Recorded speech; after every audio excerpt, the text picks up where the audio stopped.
I feel all I can think of is Billy No Friend sitting there making invitations to his green ecosystem. Come and join me in the empowerment ecosystem part.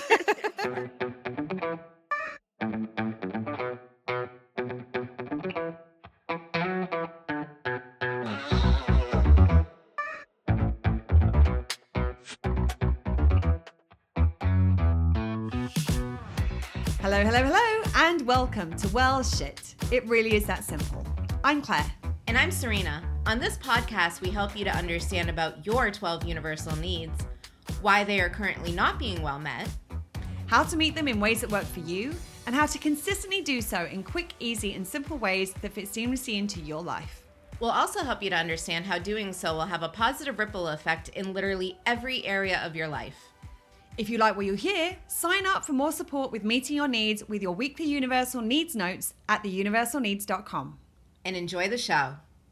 Hello, hello, hello. Hey, everyone. So we're not doing any messing today. We're getting straight into content because we've got a lot to cover today. Because today we're talking about how do you move from a disempowering approach to meeting your needs to an empowering one. And this is like the culmination of the last 7 episodes. This is what we've been trying to get to. We just had to get you all that information in order that this one would actually make sense. So we want to do a quick reminder about the empowerment ecosystem, because obviously that's the sweet spot. That's where we're aiming for, is we want to get to that empowered ecosystem because we know that's the empowering way of meeting our needs. So as we know, in the empowerment ecosystem, there are 3 positions, and the 3 positions are the creator approach, the supporter approach, and the contributor approach. It's important to say that all of the positions in the empowerment ecosystem have consistently met needs. They are a creator approach at core. The core feeling is want, i.e. what do they want more of? And the focus is on their outcome or their outcomes. The first and most important difference with the empowerment ecosystem is that all of these positions within the system are aware and mindful of the fact that they are part of this wider community, whether that is their local community, whether it's the environmental, the environment around them, whether it is the sort of county, whether it's national, whether it's global. We're recognizing that we are all part of this global system, and that community is the needs ecosystem. And this awareness means that due to the interconnectedness of the community, how we engage with meeting our needs, or how we engage in meeting our own needs or supporting others, has to be approached in a self-first way, i.e. that we are taking care of our own needs as a priority at the minimum in ways that do not negatively or impact or harm anyone else's needs or the ecosystem, and sometimes in ways that benefit them. And if you don't know about if self-first is new to you, welcome. This is obviously your first podcast you've ever listened to. Or you probably haven't heard a lot of them because we tend to talk about it quite a lot. But if you haven't heard about Self-First, we'll drop the link in the show notes to the other episodes that we've done on Self-First, because that's a really important concept that will really help you with understanding what we're talking about here. And it's important to say that within the needs ecosystem, the first and most important position in the empowerment ecosystem is the creator approach, because every position in the empowerment ecosystem must first be engaging with the creator approach. They are a creator approach first and foremost before they can engage with the other approaches. So you cannot be in a supporter approach or a contributor approach unless you are first in a creator approach. We're going to quickly review the different positions in the empowerment ecosystem, just so they're fresh on our brains. First, we're going to get into the creator approach. So when you're in the creator approach, we're meeting our own needs. We're focused on what we want to create, so what our outcome is going to be, the options that will help us create it, and we're taking actions on our chosen options. We have an awareness of choice in that we're constantly choosing. The core feeling is want, so it's what do I want to create. We're taking responsibility. We're consciously choosing as well. You said constantly choosing. I want to make, yes, we are constantly choosing, and we're also consciously choosing as well. It was supposed to be consciously. My mouth took it where it wanted to go. So we have an awareness of choice and consciously choosing. That was weird because my brain did say it, but my mouth said something. Yeah. And quickly moving on. The core feeling is want. What do I want to create? We're taking responsibility where it's ours, and we're also recognizing where it is not our responsibility. We're inherently connected to our personal power need. We spend a lot of time in curiosity, and we're focused on ourselves and what we can do. So then when we move over to the supporter approach, we're still in the creator approach ourselves first and foremost. So we start in the creator approach, then we can move to the supporter approach. by ensuring our needs are well met and that we therefore have the capacity to support others. So when we're in the creator approach, we're going to be able to support ourselves, fill that cup before you pour into somebody else's. We're viewing the person that we're supporting as a creator as well. We help them to remember the power is within themselves. We're there to support the other creator, not to do it for them. And that is very important. Mm-hmm. Where there is support as they're creating for themselves. We believe in their ability to support themselves. And if how the other person responds to the support has no bearing on our own sense of value or worth. So they can allow us to support and follow through with that support, or they can do their own thing. Doesn't matter to us because we're in creator. The last approach in the empowerment ecosystem is the approach that we talked about in our last episode, which is the contributor approach. So again, we're going to be in creator approach ourselves first and foremost by ensuring our needs are well met and that we therefore have the capacity to support others. We're viewing the other person we are supporting as a creator as well. Tend to see a theme here in these. We are contributed to them as Just a little bit. Just a little bit. We're contributing to them as a form of community support. We can be contributing to someone who cannot be doing the thing for themselves or someone who can. We're contributing for the good of the person being supported, not to try and meet our own unmet needs. And if or how the other person responds to the contribution has no bearing on our own sense of value and worth. Yeah, absolutely. And it's important to say, like we mentioned it under the contributor approach, but it's also true. The supporter approach is also a form of community support as well. When we are supporting others, we're doing it in that context of community. So the key to the empowerment ecosystem, the key to getting into the empowerment ecosystem and staying in the empowerment ecosystem is the creator approach. And because everyone in it is a creator. Like, like, have we got that across? Did we mention that previously, maybe? But the creator approach really is the key to empowerment, as we're taking back the power to create more of what we want in our lives, irrespective of the context or the experiences that we are having. So it's important to say that, like, it's very, I can see people sometimes being a little bit like, well, like it's not going to stop these things from happening. And that may be true. There are going to be things in your life that being in the creator approach isn't going to stop happening.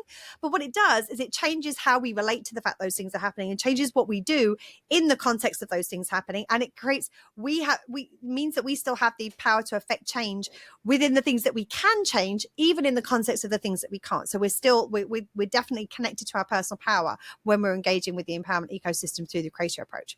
And the ecosystem of the community is supporting everyone as creators. We're both supporting creators in creating for themselves and supporting others, but in a way that is mindful of the fact that everybody is a creator. Everybody is respected, valued, and appreciated as whole human beings, creators in their own right, and they're a valuable part of the community of that needs ecosystem.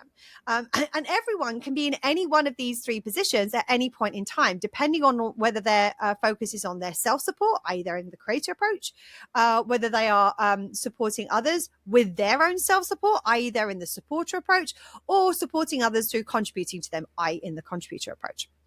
So one of the questions that whenever we talk about this is probably the number one question that gets asked. Is like, how do you get somebody else to move into the empowerment ecosystem? So the question is like if they're in the drama triangle, how do I get them into the empowerment ecosystem? The answer is you don't. Like this is the thing, is that the empowerment ecosystem is because we are connecting with our own internal personal power. We're connecting with our ability to choose, and we are doing something for it. You can't force that. You can't do that for somebody else. You can't support them enough to make up for the fact that they're choosing not to be in their own creator approach.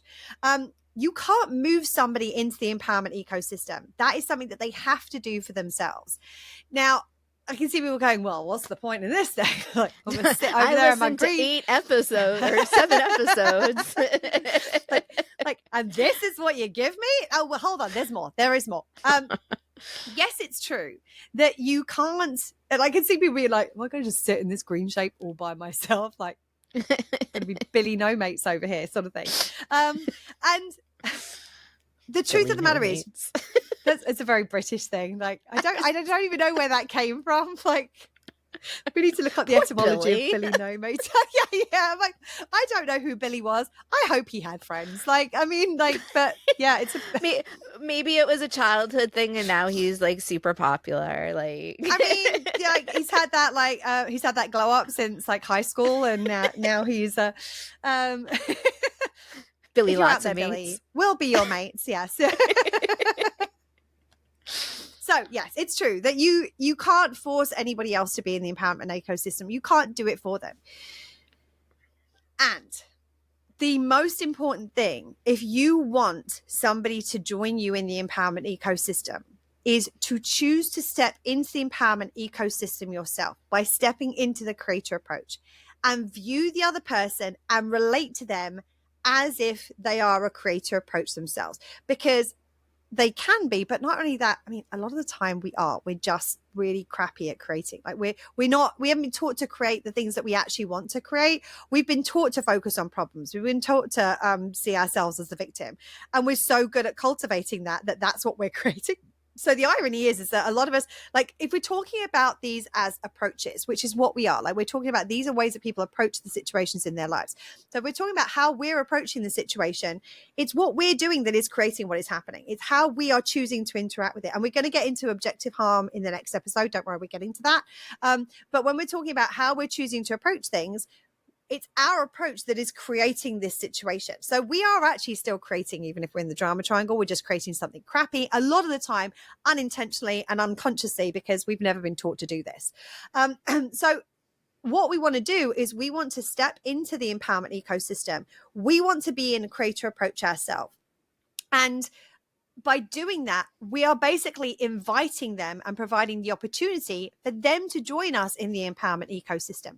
Ultimately, it's still their choice. They can still be like, nope, I'm staying in the drama triangle. There's nothing you can do about it. You cannot make me go green. Like, Pat Barrett's comment said it's not easy being green, except it is if you're in the empowerment ecosystem. Right. Go on. Like, I'm like. It's going places. I feel all I can think of is Billy No Friends sitting there making invitations to his green ecosystem, the empowerment ecosystem party, and people in the red triangle. Can you believe this Billy and his no friends over there? It's Billy No Mates, not no friends. Mates. Like mates, English mates. Yeah, Billy No Friends doesn't have the same ring to it. Billy No It does. Mates, It really rolls doesn't. off the tongue. Yeah. So this does provide the invite and the opportunity, and you can, in how you are engaging with somebody and how you are interacting with them, you can provide that opportunity for you to come over to for them to come over to the empowerment ecosystem. But you can't make them do it. And the key thing is you view them as a creator. You relate to them as a creator, because what ends up happening is somebody's like, no, I am in the victim approach and I'm staying in the victim approach. And if you then start to relate to them as a victim, as the victim approach, then you've stepped into the drama triangle as well with them, because you're either probably going to come in on the persecutor approach, or more likely you're probably coming in as the rescue approach. If you're trying to get them into the empowerment ecosystem, it's probably like, but look, it's so much better over here. You'd like it much better than that crappy drama triangle. Let me help you get over here. Yes. And it's like, the intention might be good, but if you start to view them as a victim who cannot do it for themselves, and that you start to view them as that victim approach, that you get sucked back into that drama triangle yourself. Like, you cannot be relating to somebody as a victim approach from the empowerment ecosystem. The only way that you can actually be in the empowerment ecosystem is if you are viewing them as a creator approach yourself. So what this means is that when somebody starts doing some of the victim approach behaviors, where it's like, I'm trying to bait you. Oh, hello. Sorry, I just hit my microphone. If they're trying to bait you into rescuing them, because that's the victim approach speaking. I'm like, I need someone to come and rescue me because I can't do it for myself. If they start doing those behaviors, it's about relating to them and being like, no, you've got this. I totally, like, you can do this. I'm happy to support you if you're doing this. I'm happy to support you with what you're doing. And even in the context of like, if somebody has been objectively victimized, and we're going to get to that in a little bit in the sort of next section of this podcast. But even if someone's been objectively victimized, you can still relate to them as a creator approach in how they are responding to that. So one of the things that is really helpful in this is to ask questions, and ask questions that will help to get somebody into the creator approach, i.e. remind them of the questions that you would be asking yourself if you were getting into creator approach. So it could be like again, if I'm talking to somebody and they're telling me about a problem that they've got, number one question out of my mouth almost all of the time is, what's your outcome? Mm-hmm. Because the second that you ask the question, they're going to start to think, now they might be like, oh, I don't know. I'm like, well, take some time, have a think about it, figure out what it is that you want. Because once you can figure out what you want, you can figure out how to get there a little bit easier.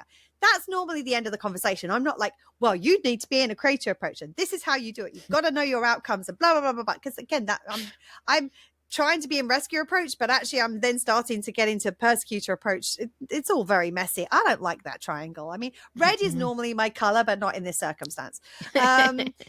So that you can start asking questions, and like if you continually point them back to asking the questions about what their outcome is, asking them what it is that they want, and reminding them like, you've got this. Like I believe you can do this. I believe you can I'm here to help, but I'm like, you can do this.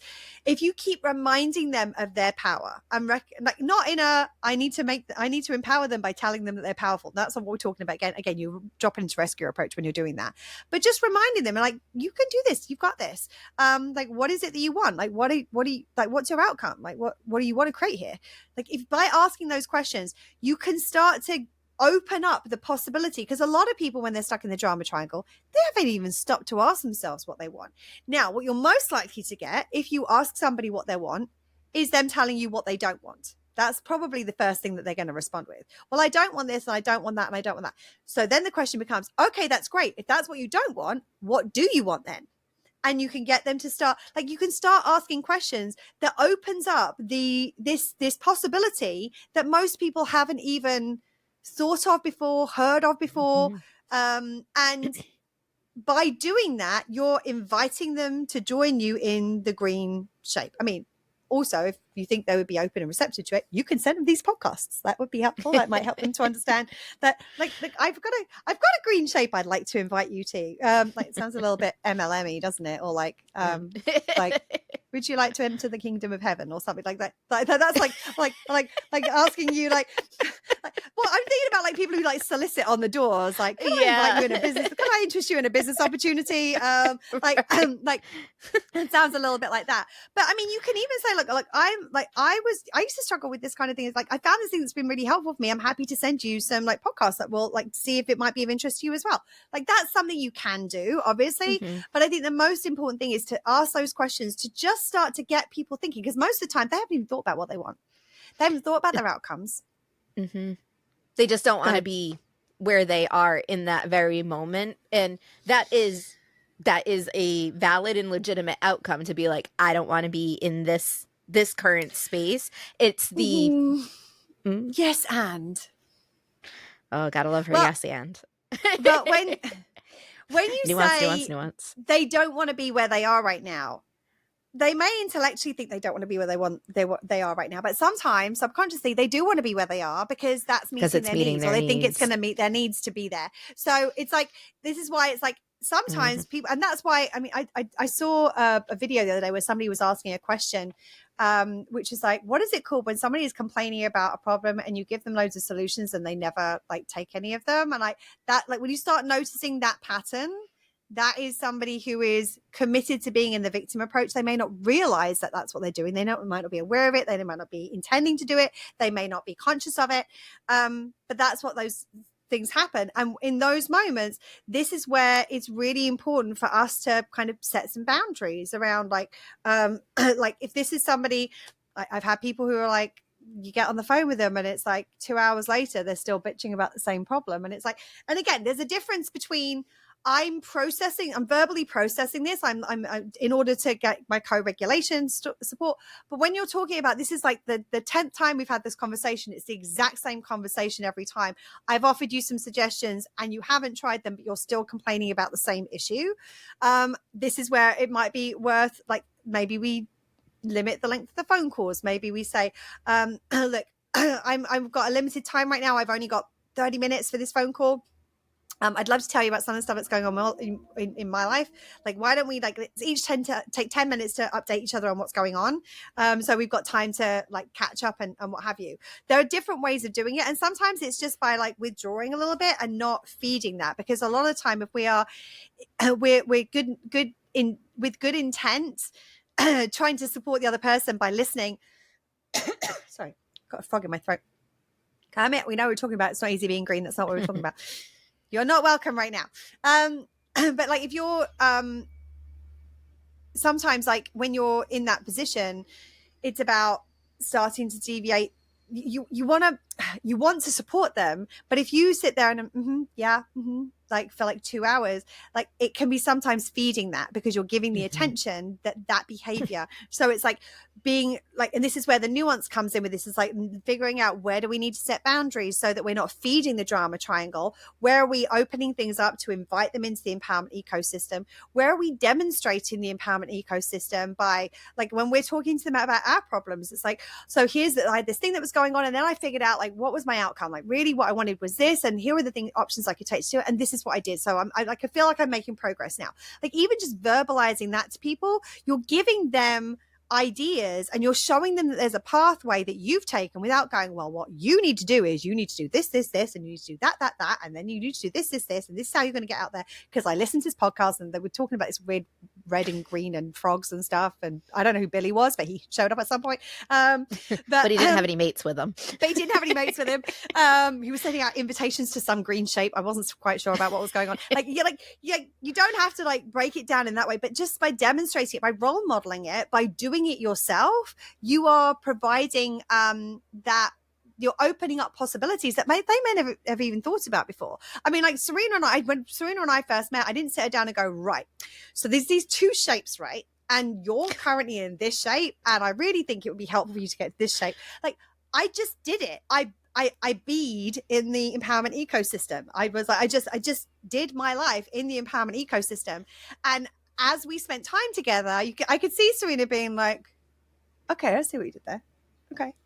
And like, it wasn't like initially she's like, okay, she's doing this, I'm going to do it. By seeing it enough, and then she's like, all of a sudden, I'm like, when I might watch her outcome, she's like, oh, well, my outcome is this. I'm like, okay, now we have an outcome. So like, why don't we brainstorm some ways that you might be able to create that outcome? Like, what do you think? Here are some ideas that I've got. Like there are things that I can, so there are things that you can do to and that's one of the things that within supporter approach, if you're wanting to engage in supporter approach, supporting somebody else and being in their creator approach, like helping, like prompt them to the things that are going to get them into a creator approach, can be really helpful. Those questions of like, here, like, what's your outcome? What do you want? Like, what are the options that you think might help you get there? These are all things that we can do to help support us in getting into creator approach. So here's the thing. You want somebody, you think it would be helpful for somebody else to be in the empowerment ecosystem. They don't even know the empowerment ecosystem exists right now. So like, how do we do that without being like, go listen to this weird podcast about Billy and Kermit and all the other things?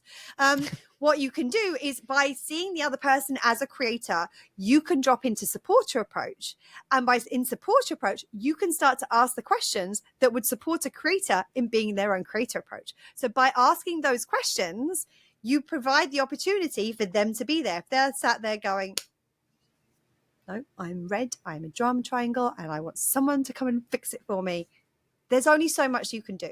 Mm-hmm. That is their power, and that is them engaging with their personal power by choosing to be where they are at. So you have to allow somebody the space to do that, and by continuing to do you, and by continuing to be in the empowerment ecosystem yourself and model that, you show them there's a different way of there are different ways of doing things. Something that we talk about a lot throughout these episodes specifically is objective victimization. And that is much different than being in the victim approach. We get into it in the victim approach episode. So if you haven't heard it, go back and listen to it.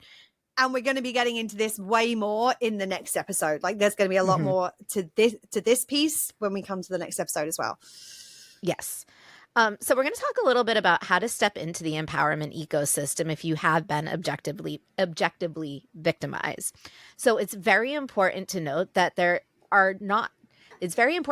not all difficult situations are there for our good or benefit.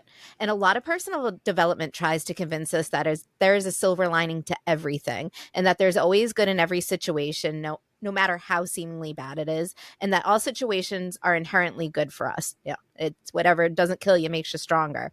So this toxic and often false positivity negatively impacts our needs, especially our emotional experience and expression need. And while we might choose to find and take some positive things out of awful situations, that doesn't make those things inherently there for our good. There's a difference between how situations are being perceived and approached and objectively being victimized or facing a problematic situation. These problematic situations need to be named as such and not just viewed as for our own good. So it's important to recognize that often the more privilege we have, the easier it is to see difficulties as for the good of the person who is experiencing them.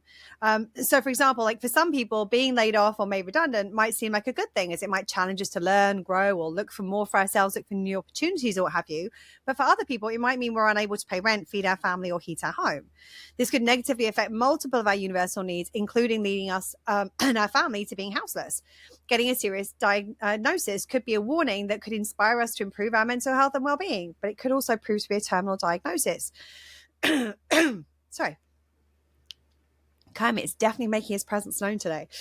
So experiencing systemic oppression in the form of racism or homophobia, misogyny, transphobia, fatphobia, ableism, classism, etc., is not inherently good for us, nor are they necessary for our growth and development. It's important to recognize that we do not have to experience pain or suffer in order to grow, change, or develop.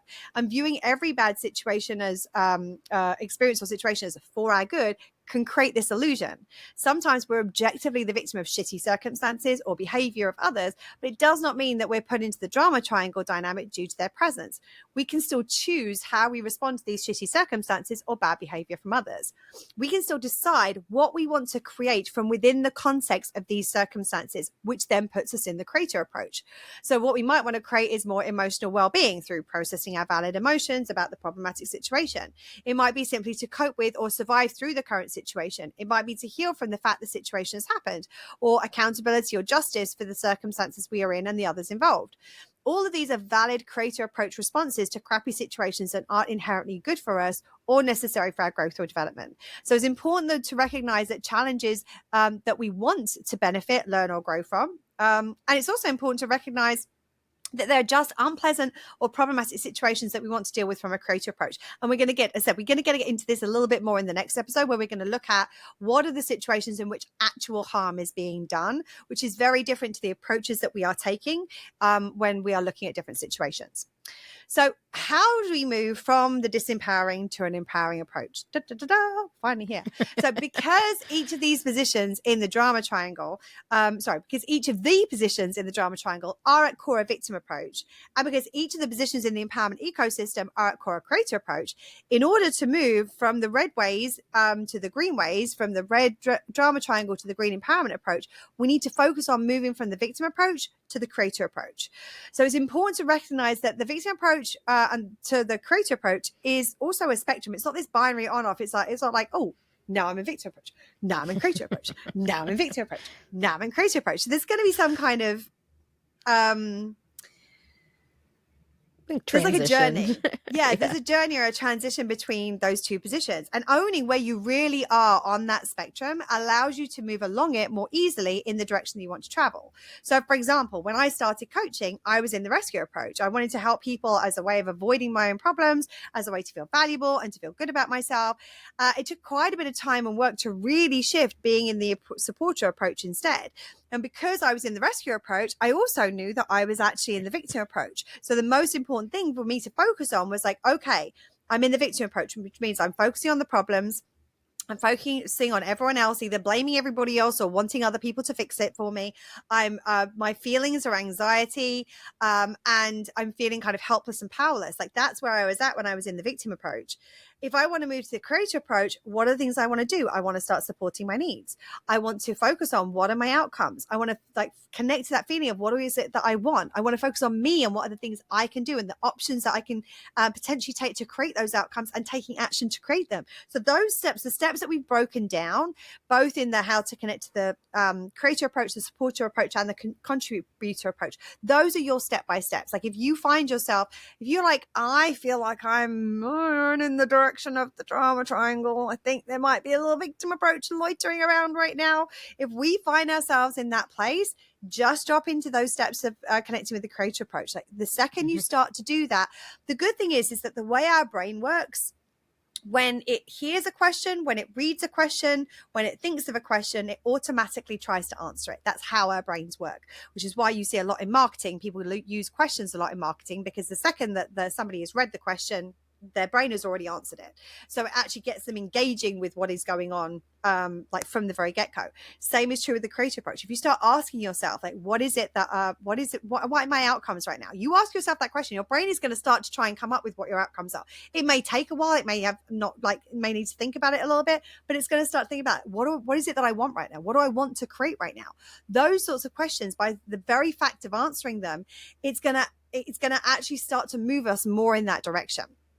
So the other thing I really think is really important for us to say is that when we disempower anyone, we disempower everyone, including ourselves. Let me say that again. When we disempower anyone, and yes, there's nuance around, can you disempower other people? We talked about this on previous podcast episodes. But from the position that we're in our society, where we are conditioned into red ways of meeting our needs, we're conditioned into being in the drama triangle. We've like it's so easy to slip into that. So when we interact with somebody in a way that that approaches them and nudges them in the direction of the drama triangle, we disempower everyone, including ourselves. So it's really important that when we try to disempower somebody else, or we relate to them as if they are in the victim approach, and therefore we are relating to them in a disempowered place, we are going to disempower ourselves, because the second we do that, we're in the drama triangle as well. Like when we act in ways where we try to give or take power from somebody else, consciously or unconsciously, we step into the drama triangle. So we automatically become disempowered too. The only way to shift the dynamic is for us to step into a different one.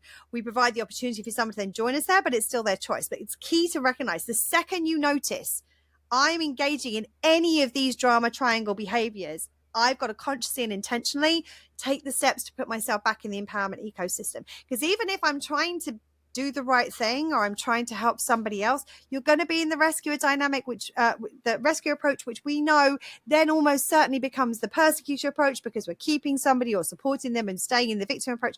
It's not helpful for anybody. So the second we notice any of those behaviors in anything that we're doing, that's an indicator, that's a prompt to go, hold on a second, I recognize this. What's my outcome?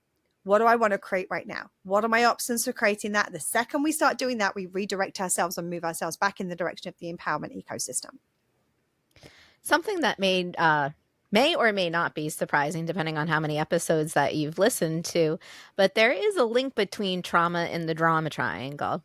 There's often a direct link between trauma and the drama triangle. And when you experience a trauma in any type of or any one of the 6 types of trauma, if you don't know what we're talking about, we'll put a link in the show notes that goes into the 6 types of trauma. Your needs are negatively impacted, which means your needs are more unmet. And because unmet needs are at the core element of the victim approach, this almost always automatically connects you with the victim approach until you begin healing from the impact of that trauma. This means that you tend to either stay in victim approach, or you subconsciously choose to move to one of the other positions because they don't feel as bad as the victim approach does. And we're talking about moving to other approaches within that red drama triangle. The drama triangle position that you're in often gets used as a vehicle to try and deal with the fact that your needs have been negatively impacted, and are used as a red way to either try to meet or mask those needs, as is demonstrated in the list of ways that the victim approach, persecutor approach, and rescuer approach manifest. Unless you learn about your those needs, previous podcast episodes. So like those are the things. So when we went through, if you missed that, go back and listen to the episodes on the victim approach, persecutor, and rescuer approach, because there's so many ways that these things manifest, and like you like 99 of them may not resonate with you, and then there's that one that goes like, oh yeah, I recognize that. That might be something I do at times. Yeah, it starts with one. It's interesting Yeah. because it starts with one, and you're like, once you realize there's one, then you're like, well, maybe there's that one, and then it's like, oh, Mm-hmm. oh, oh, we're old friends now, aren't we? Mm-hmm. So, unless you learn about your needs and how to meet them, and therefore know how to heal that needs impact of the trauma that you've experienced, every additional trauma just sinks you further and further into the drama triangle. Alternatively, when you know about your needs and you experience trauma, you tend to notice which of your needs have been negatively impacted, or you at least notice that some of your needs have been affected so that you can then identify the needs that have been compromised through the trauma. Mm-hmm. That awareness combined with the knowing about the creator approach means that we tend to connect with the creator approach in order to heal from traumas that we've experienced. We start by identifying the needs that have been negatively impacted. We then begin intentionally and deliberately meeting those needs in order to heal from the impact that that trauma had on them. Engaging in this process is a creator approach behavior, which moves you out of the drama triangle and into the empowerment ecosystem, even when you are healing from the trauma. So you don't have to be through the heal. Like, it's not like I'm healed, now I can move. You can do this all in tandem through the process of moving into the creator approach. Right. And I think that a lot of people are like, well, like that's all very good. Well, your green shape's all well and good when everything's fine and dandy. But what happens when I'm in the middle of trauma? Like that's the whole thing, is that we can still engage with the empowerment ecosystem, even when we're dealing with trauma, even when we're healing from trauma. In fact, that's actually the quickest way to get through that. And it's not, and remember, this is not ignorant, or like I'm trying to make everything all sunshine and rainbows so I can ignore the fact that trauma is present. No, it's not an avoidance thing. It's about recognizing this is where I'm at right now. What do I want to create in the context of this? Like, I'm experiencing this trauma right now. What do I need right now? What do I want to create given that I've experienced trauma? Processing, healing, accountability, justice, all of these things. And the second we start to say, this is what I want to create, the second we start engaging with that, we are moving into that green shape. And it's when you first start doing this, it's kind of weird. Like, I'm not going to lie. Like we're used to being in the drama triangle. We're used to everyone around us being in the drama triangle.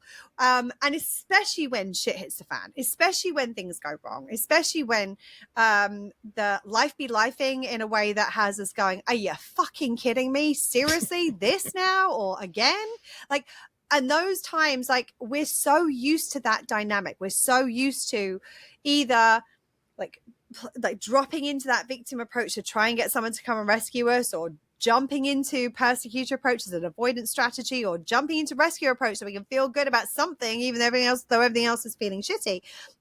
Which means that when we start to move in the empowerment ecosystem, it can feel a bit weird because we're so used to those ways of behaving that we can be like, it feels a little, it's like putting on new shoes. Like, they might need a little bit of breaking in. Like, you might get a little blister every now and again. I'm like, oh no, I need to take that part of my foot up just because I'm not used to this yet.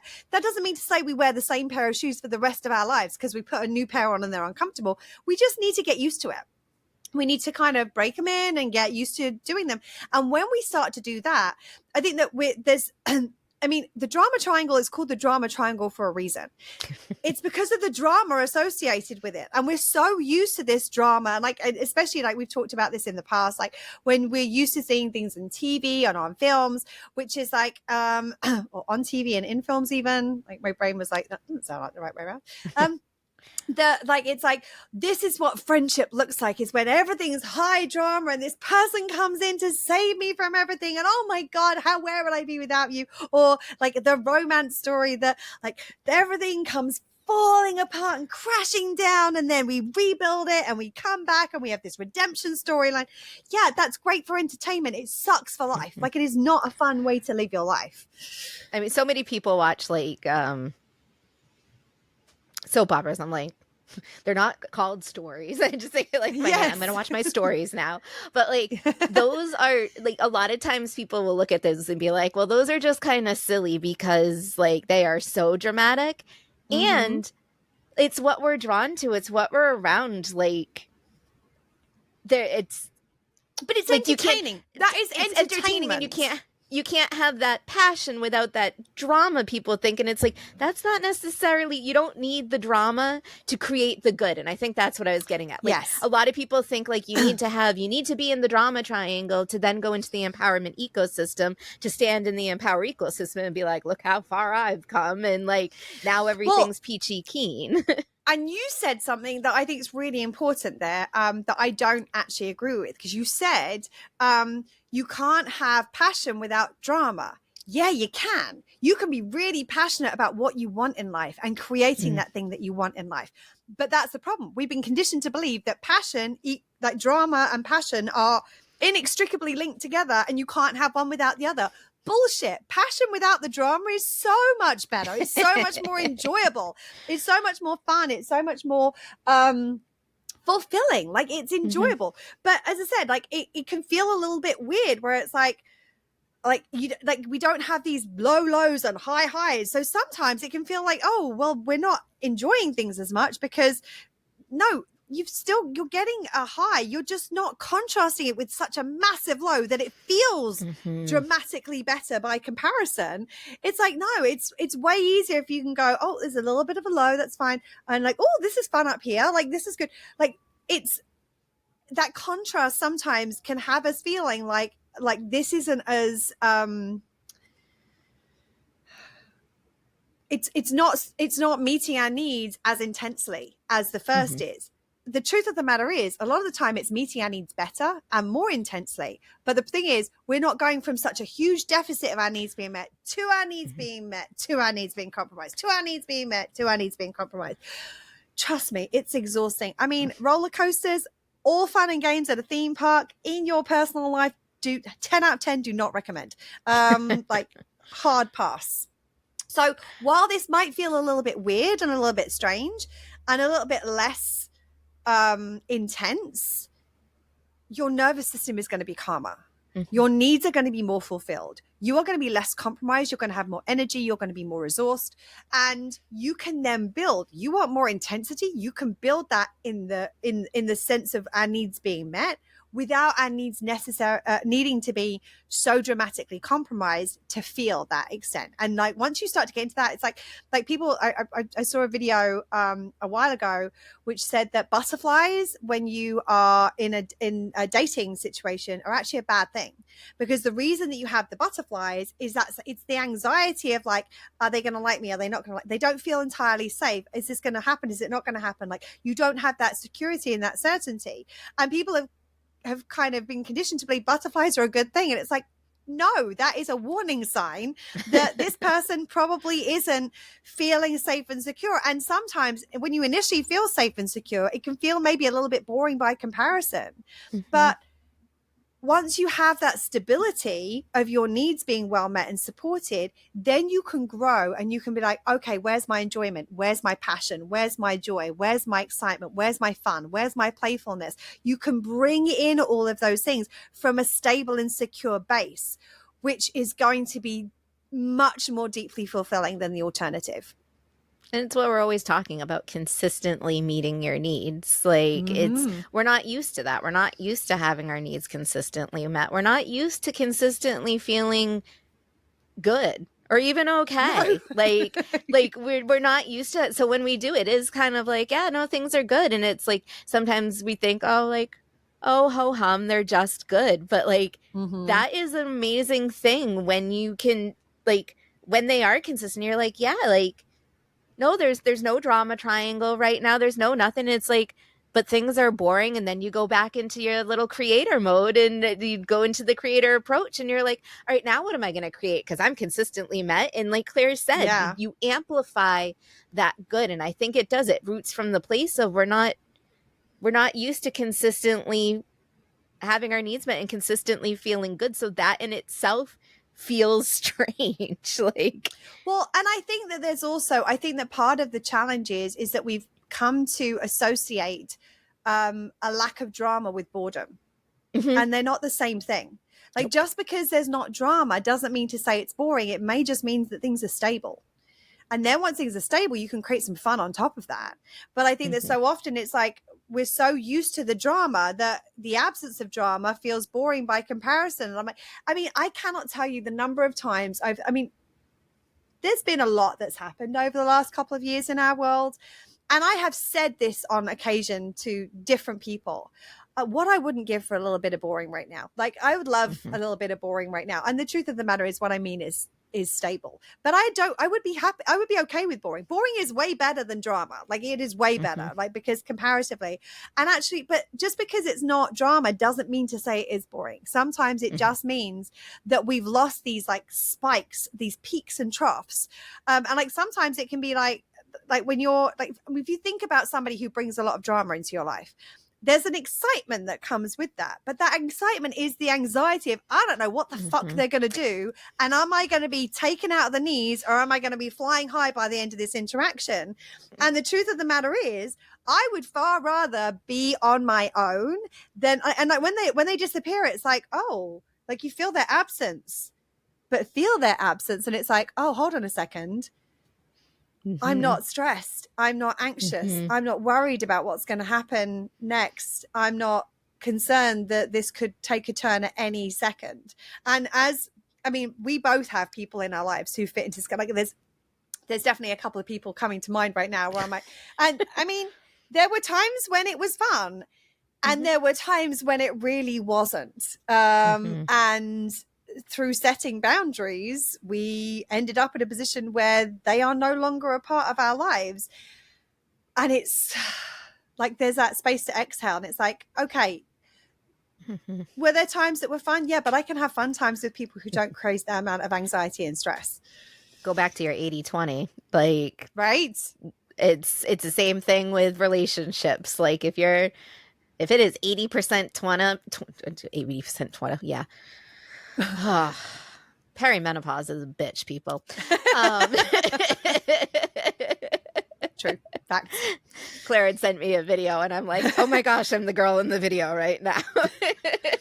It's kind of funny. There's this woman who's trying to function in life, and then it pans to a version of her, and like all of her makeup smeared, her hair's all over the place. She's in a dressing gown, like a robe thing. She's all over the place, and it's labeled like perimenopause. And this woman's like trying to think of words, and she's trying to think of the word for a kettle. She's like, call it like the hot jug, or like the bubbly pot.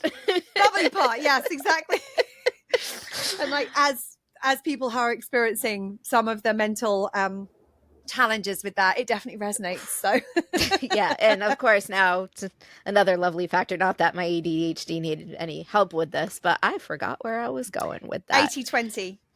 Oh yes, the 80-20 rule. If you have 80% drama, like, and I have been in this situation many a times, I have been the 20% in the situation, like, many times in my life as well. Like, you have that 20%, and this especially resonates like as like my younger self, like for those 20%, because I wasn't consistently meeting my needs. I was consistently not meeting my needs, or trying to meet them in very, very, very unhealthy ways, which was then actually like impacting them negatively even more. But like, because I was so low, that 20% felt so good that the 80%, I was like, oh no, but it's worth that 20%. Like, looking back, it was never worth that. Like, I could have been in such a better place and found somebody who is my 80 or my 90 or my 95. Yeah. Like, and I think that's the thing. Like, we don't always recognize it as, if this is feeling good, but there's so much attached to it, like, where am I actually at in my being? And it's like, if it's like, I think that I would take it outside of the context of the 80-20 thing, because I think the 80-20 is normally like, where, like, is it meeting your needs 80 and is it like costing your needs 20? When it comes to drama, it's never just going to be 20. Truthfully, the extent of impact it's going to have to your needs, and because you're probably going to have impact to your needs prior to meeting up with this person, while you are with them, after, like, you're waiting for the other shoe to drop all the time. And so it can seem like it's 80-20, but actually a lot of the time it's sort of 92. Yeah. And there's 90% stress and drama and maybe 2% fun.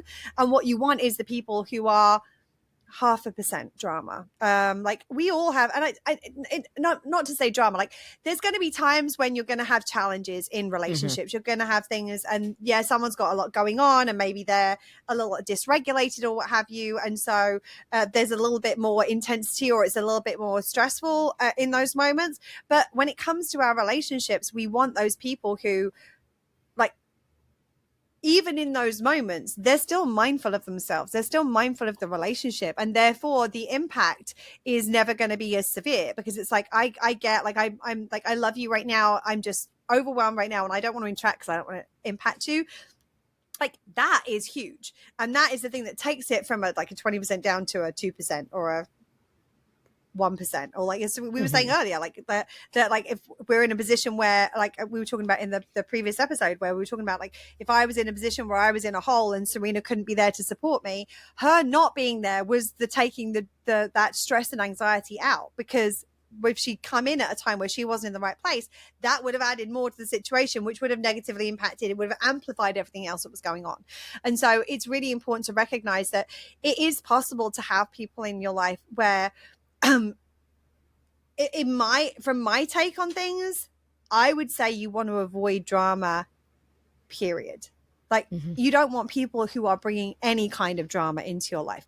It's okay if there are moments which are uncomfortable. It's okay if there are moments that are stressful. It's okay if we're not all operating at our best, and if sometimes we maybe are a little bit short with people or what have you. But the second it becomes drama is where you're pinging around that freaking triangle at a rate of knots, and you've no idea where you're going to land and no idea where they're going to go next. And like that level of uncertainty is going to compromise your security need. Your security need is your second need on your universal needs tree. And chances are, if your security need is firing off, it's also going to impact your foundation function need, because it's probably going to stop you from sleeping.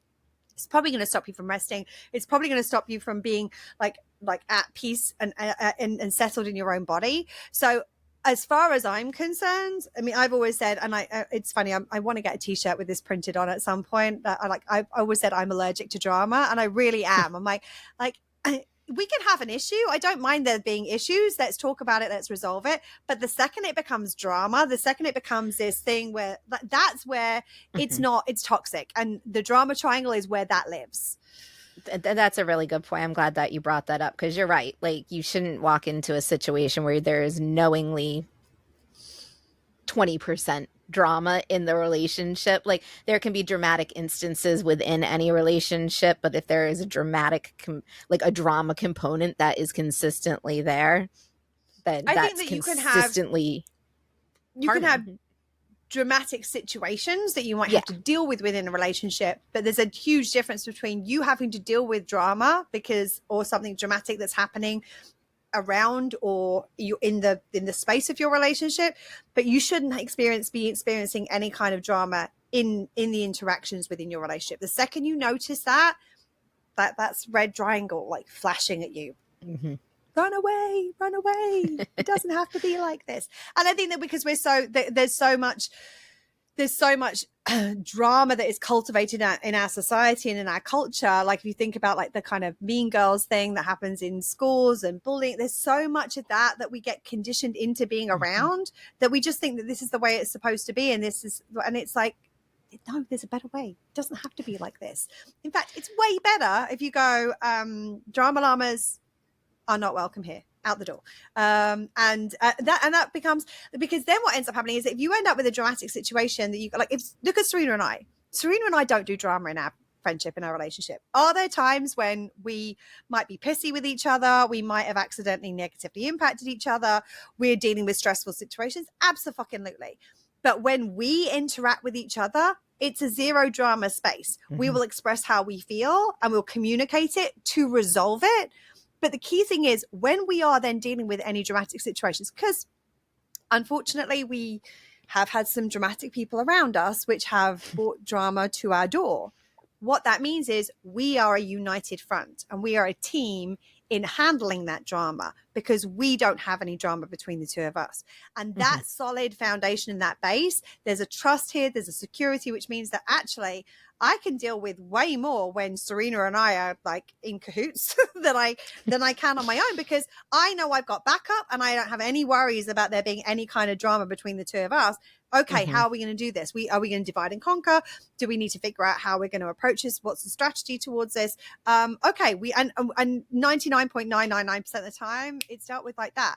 And other people might be off still spinning in their drama, but we're like, okay, that looks exhausting, but it's your choice, I guess. And we're like, I'm going to hang out here in the green shape. It's way less stressful. And a lot less crowded. Right? But maybe it's going to get more crowded now because we're going to invite all these other people into the green shape. I mean, I would far rather it be crowded. Yeah. Yay, Billy. Oh, the British phrases I never thought would become a thing and then do, like. So another thing that's really important to mention when we're talking about these situations is that sometimes the situation requires intervention because it is an emergency. So, and we talked about this a little bit on one of the previous episodes. Like sometimes you need to quote unquote rescue someone from harm in the short term without being able to go through the full process of how to come from a contributor approach. So, for example, pushing someone out of the way of the car, helping someone if they've slipped and are about to fall down a severe drop, stepping in front of them to stop them from falling down a hole they haven't noticed. And that can be, I mean, those are all physical examples, and there are verbal things that may happen in the same kind of thing. There are almost always going to be emergency exceptions to the ways that we would like to do things. And in situations like this, we may not have time to fully go through all of the processes that we want to and make sure, am I in the supporter approach when I'm doing this? Am I in the contributor approach when I'm doing this? But there are some things that are going to help you to make sure that you're not like dropping into that space or not stepping far outside of the green shape when these emergency things happen. So the first thing is consistently supporting your own needs. Always going to help in any situation. I don't believe that there is any situation that is not going to be helped by you supporting your own needs, as long as you're doing it in self-first ways, generally speaking. You are starting to look at other people as creators at all times. So you always are relating to everyone around you as creators. So you're not ever seeing somebody else as a victim approach that you need to jump in and rescue. If you're starting to do that in day-to-day life, you're more likely to react that way when an emergency happens. As soon as the emergency is over, you can check in with them. Like, did you cross any boundaries by doing the thing you did? Are they okay? Do they need any other support from you or others? Again, that can be, you can go into the contributor approach or the supporter approach in terms of how you are engaging without asking that questions. You can apologize for not being able to ask consent or permission for the thing you did. Like, you can use the apology blueprint. We'll put the link in the show notes to go through and be like, okay, I apologize. I did what I thought was the right thing at the time. And I totally understand how that's probably negatively impacted doing this way. There are ways of still being able to apologize for that. And you can then think about the options that might be better for you to draw on for next time. Now, it's important to recognize you are intervening to stop the immediate harm being done. It's okay to do that. I made the kind of joke in the previous episode. I can imagine someone like dangling from a rope on a cliff and someone coming up and going, oh, no, sorry, rescue approach is a bad thing, apparently. Bye. Good luck. Like, try changing your grip. Right.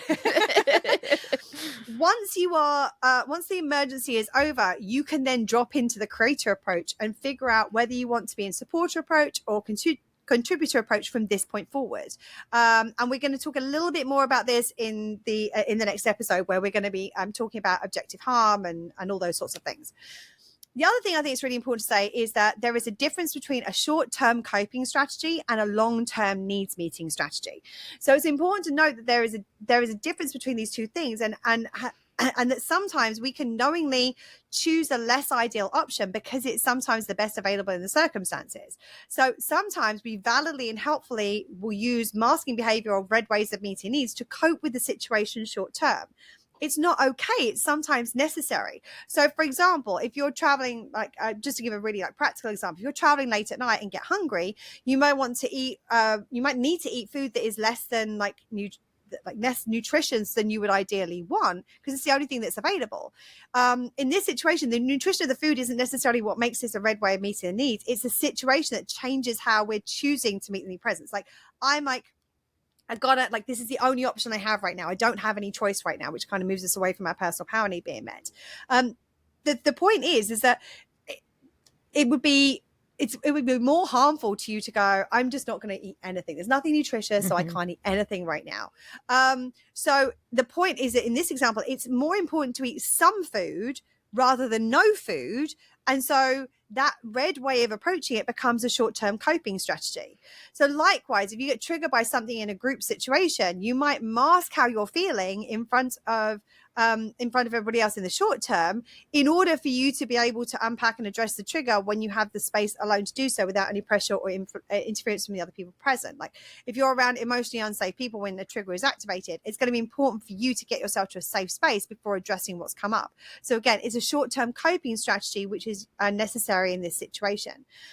Using red ways or masking strategies to deal with our situations in the short term can be very helpful to managing our relationships with others, prevent us from exacerbating already difficult situations and help us to protect our needs from being further compromised, which is a good thing. We just don't want to make these long-term strategies for meeting our needs. So it's not that we never want to use red ways of meeting or masking your needs. We just want to be mindful of conscious of when we do and ensure that we have a plan in place to address these needs in a more supportive way as soon as possible. So in the examples above, like planning when we can have a nourishing and nutritious meal at the next available opportunity, or making time ASAP, either alone or with a trusted person who has the ability and capacity, or with a professional, to unpack and process or address the trigger that came up. Now, what does this have to do with the empowerment ecosystem? The thing about it is that sometimes these red ways of meeting our needs, these coping strategies, these short-term things might look like we are engaging with the victim approach or the rescue approach. Like it might look like we're moving into the drama triangle.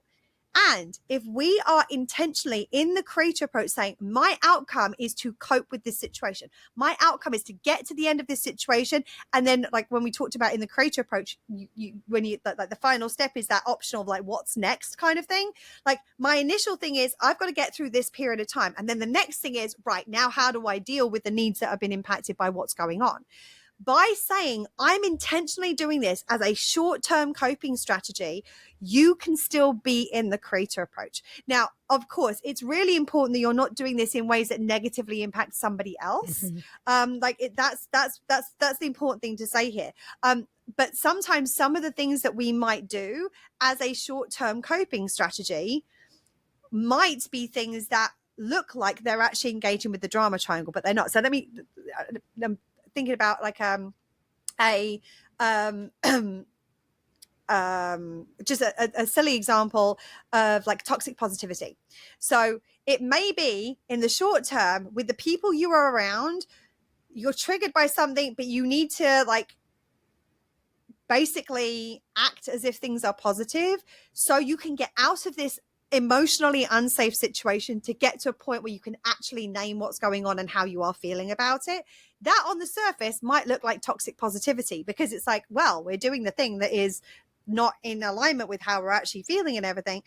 Yeah, but if we're doing that as a short-term coping strategy to get me the fuck out of this situation as quickly as possible without giving me more to deal with by saying how I'm actually feeling, if you're around a bunch of people who are toxically positive all the time and you start naming what's really going on for you or saying, I got to leave right now, I'm getting triggered right now, I got to go process this, you could end up with some response from them that gives you then more to deal with when you're already dealing with some stuff. So this is why, as with everything with this, nuance, like it's not as black and white as it being, oh, this is this all the time. Sometimes it's okay to have these sort of short-term coping strategies to get us to the point where we then can, and if as long as we are engaging with those short-term strategies, consciously, intentionally, using the creator approach, going, this is what I want to create, this is my outcome. And then as soon as I get to the point where I'm no longer at risk, I'm no longer in this unsafe environment, I'm no longer in a situation where I have to cope, then my next thing is, my outcome is to process how I'm feeling, to go like to healing, whatever the next thing is in that space. But you can still do that in a creator approach way. And this is very nuanced. And this is like, when we get to this point in the process, it's important to say that, yeah, okay, there is a lot of nuance in here. Be mindful that you're not going, no, I'm in creator approach because I'm consciously doing this. Honest. Right. because we haven't really actually understood the difference between the drama triangle and the creator.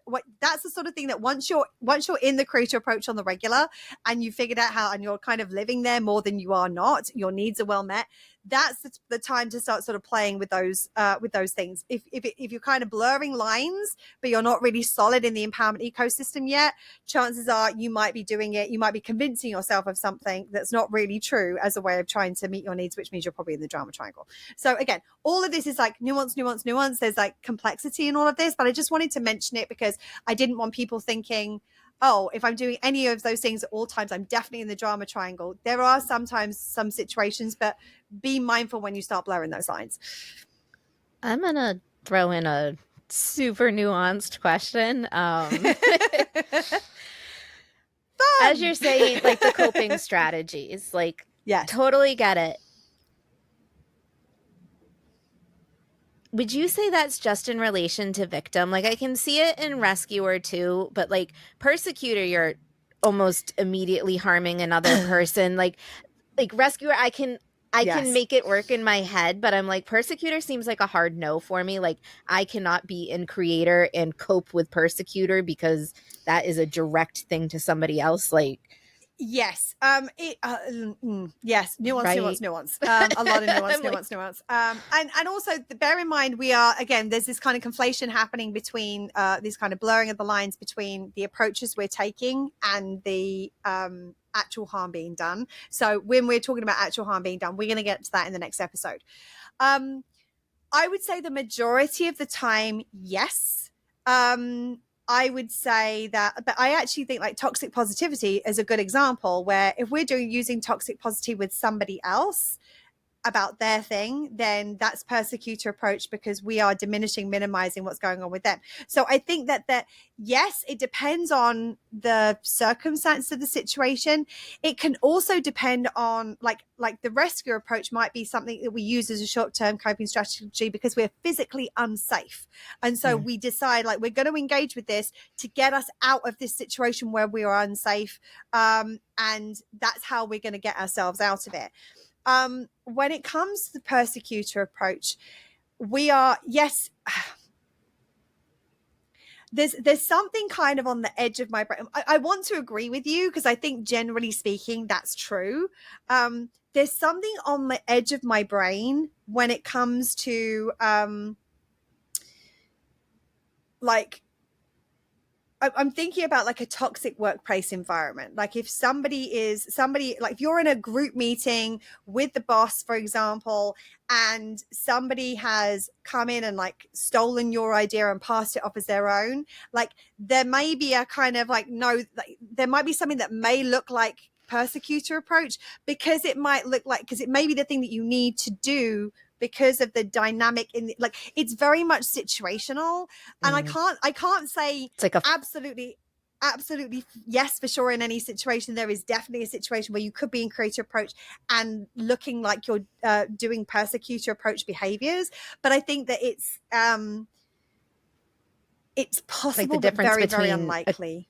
Accountability and persecutor approach, like in the situation that you're saying, if you're holding somebody accountable, it could look like persecutor. Well, I mean, and it may be, but the thing about it is that it may not be that you're holding them accountable. It may be that you look like you're stealing their idea because they've actually already stolen your idea. So you come in. So that's what I mean is it could look like persecutor approach behavior, but actually all you're doing is you're in creator approach because you're wanting people to understand this is your idea and breaking down how you came to it. Like it reminds me of, there's a very old movie, or very old movie currently, called Working Girl, with Melanie Griffith and Sigourney Weaver. Yeah, Weaver.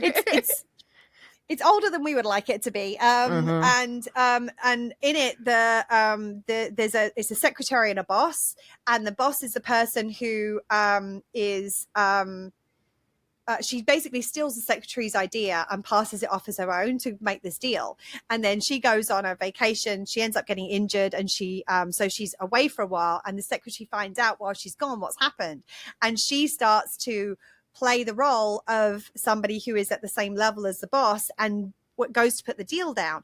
And the interesting thing is that because this person, what ends up happening is that they end up in this big meeting where the boss comes in and starts to act like the victim, and the girl who's had her idea stolen actually looks like she could, like, she, in the situation, it looks like she's the persecutor, like she's the one who's trying to steal the ideas, and she's just trying to say, no, this is my idea, and here's, and then at the end there's a great scene where the guy who's kind of fundamental to making this deal happen, he asks her, where did you get the idea for this deal? Because this wasn't on the table. And she breaks down how she was reading this magazine, and then she read this thing in the paper, and they all of a sudden one linked the two in her brain. And then he went to the other one, and she was like, I don't remember, like, kind of thing. But it's like, so on the surface at that original meeting, the person who was like, and what ended up happening was she got, it looked like she was persecutor approach, she was actually creator approach, and then because of how she was undermined, she actually dropped into victim approach because she ended up getting sucked back into the drama triangle. So that's what I mean, is like it's so situationally dependent, and that's why it can look like these things are happening when actually something else is happening. And I think there was a way that she could have, like, it looked like she was in persecutor approach, she was actually in creator approach. There was a way she could have stayed in creator approach, because she could have asked the question in that meeting, okay, where did the inspiration for this idea happen? You tell everybody in the room where you got the idea for this deal, and I'll tell them where I got the idea for this deal, and we can prove to them that this was my idea. Again, what's my outcome? Because I think what ended up happening is that when she got undermined in that business meeting, she focused on the problem, like, I shouldn't be here, I'm an imposter, that I've been found out, I don't have the power in this situation, there's nothing I can do, nobody will believe me, and she dropped into victim approach. If at that point she'd been like, what's my outcome? My outcome is to prove to these people this person has lied to me, she has stolen my ideas, this was my idea, this was my deal, and I put it together, then she could, okay, what are my options to doing that? Well, I can tell them how I did it, but then she could just say that maybe if I ask her to tell them how she came up with the idea first, and she can't come up with anything, and then I can tell them how I came. So you see what I mean? How, like, that thing that could look like persecutor approach actually could be creator approach, and it can be the perception of everybody around you that could be positioning in that way. Thank So God the for 80s summary is movies. questions are a good thing usually. Yes. Yes, absolutely. And again, remembering, like, what's your outcome? Always come back to what's your outcome and what are the options for creating that, and then choosing the option that's most likely to create that in the most self-first way. Well, and I think the answer, your immediate answer to your own question of what the outcome is, can tell you whether or not you're truly in the creator or in the empowerment ecosystem, or if you have, slowly been sucked back over to the drama triangle. Because if you're out, like in this situation, if the outcome was to make sure people knew who the correct person was that had this idea, but if your outcome is to have someone come rescue you from the situation. Yeah, or to, at the detriment of the other person, take it all out from under her so that you can be rich, or you like where's the motivation behind it? But that's a rabbit hole for a different episode. Right, absolutely. And the thing about it is, the very second that you start to look at what is my outcome, you're more towards the creator approach than you were in the drama triangle. And remember that all of these things that we're doing in the creator approach have to be self first. Like, if they're not self first, we're not mindful of the community and the needs ecosystem. And therefore, if my outcome is, I want to get revenge on this person and I want to take everything away from her, that's not a first way of meeting our needs. So therefore, we're not in the creator approach. If I want somebody else to come and rescue me, I want somebody to put themselves at a detriment to meet my needs. I'm not looking for someone to support me in this or contribute to it. I'm wanting someone's come in and fix the situation for me. That's not a self-first way of meeting needs, because I'm not taking responsibility for meeting my needs in ways that don't. So, like, the second that you start to put that, like, what is my outcome, self-first lens on it, it's gonna definitely let you know where you're at. And you're right, like, if you answer the what is my outcome in an answer, and the answer is not self first, we know that we're not in the creator approach. We have to marry those two things together, where it's like, what's my outcome, what do I want, what are the options for creating it, and how am I doing this in a self first way that is mindful of the needs ecosystem, and not operating in a way that's going to be detrimental to me, my needs, other people, their needs, or the needs ecosystem in any way, shape, or form. So, I mean, thank you for the rabbit hole nuanced questions. I love them. I'm just a little bit concerned people listening might be like, what is she talking about? Because it does get like, it can get a little nitty gritty. And like when we are kind of new to these concepts, but I also think that like hearing like the example, like that working girl example where we're talking about those different things and putting these into kind of actual situations. And if you haven't watched Working Girl, I mean, go, it was an 80s movie. It's problematic in a lot of ways as well. But also there's something like if you're looking at these kind of dynamics, looking at a movie like that, you can start to see where the victim approach, persecutor approach, rescuer approach. Okay. And there's a point like, and again, like that towards the end of the movie when the woman is still like saying, oh, more stolen files as she's like taking her stuff out from the office. And she's like, listen, like you might have everybody else feel, but don't you ever speak to me like we don't both know what happened. And that was her like getting her power back at this point. It wasn't done as a, I'm going to put you down. It's a, I'm like, you and I know the situation here. Like, let's not, you can pretend with them, but don't pretend with me because we know what happened in this situation. That was a bit of her kind of starting to take her power back. So once you start to notice these dynamics, you can start to see these shapes and the positions in them much more clearly.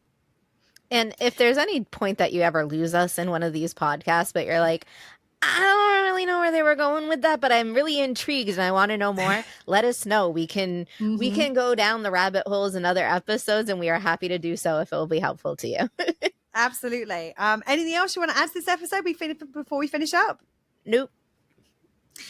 So thank you for being here. Thank you for watching. Thank you for listening. We will be back next time where we're going to start to be talking about our brand new shape. And literally nobody has heard this before because it didn't exist until a couple of weeks ago. So none of our previous clients have ever heard of this. Nobody who's done any of our workshops have heard this. This is brand new content, and where we're going to be starting to look at what happens, what is the dynamic when actual harm is being done, and how can you understand the drama triangle and the empowerment ecosystem in the context of that harm being done. So I'm really excited to get into that. There's going to be a lot of I'm sure a lot of nuance for us to talk about next week as well. But in the meantime, thank you for being here. Thank you for watching. Thank you for listening. We appreciate you. Remember, between now and next time, to stay safe, take care of yourself, and continue to meet your own needs. Lots of love. Bye. Bye, friends. That's it for today. If you like what you heard and would like to see some of Serena's awesome facial expressions, check out the video podcast on YouTube. And remember, if you want to move from a disempowered way of meeting your needs to an empowered one, it's important that you first focus on what is your outcomes, what do you want, and ensure that you are doing things in self-first ways. Well, shit. It really is that simple.